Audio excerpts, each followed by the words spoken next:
Почитувани, градоначалникот на Скопје, Петре Шилегов, откако ги преспа првите 2 години од својот мандат, чекор по чекор, го фати СДСМовскиот терк на работа со распродажба и задолжување.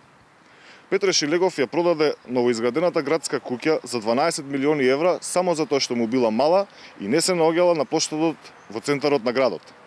За да блеска во работата, по теркот на својот лидер Зоран Заев, Петре Шилегов сега ќе ги задолжи скопјани со кредит од дополнителни 12,5 милиони евра.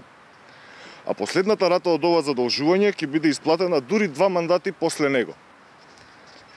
Со ова задолжување, Петре Шилегов целосно потврдува дека парите на скопјани се трошат несовесно и расипнички, а градската каса е празна.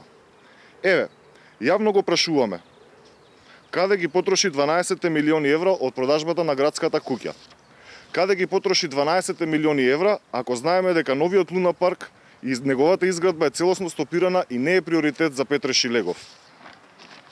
12 милиони евра е сериозна сума на пари со која што би можеле да се изградат 4 мостови, 5 средни училишта или да се реконструира универзалната сала. Впрочем, ништо од ова не се прави, а можеме само да констатираме дека ние граѓаните на Скопје и на Република Македонија од СДСМ, освен распродажба, бомбона бизнис и задолжување, друго и не сме виделе.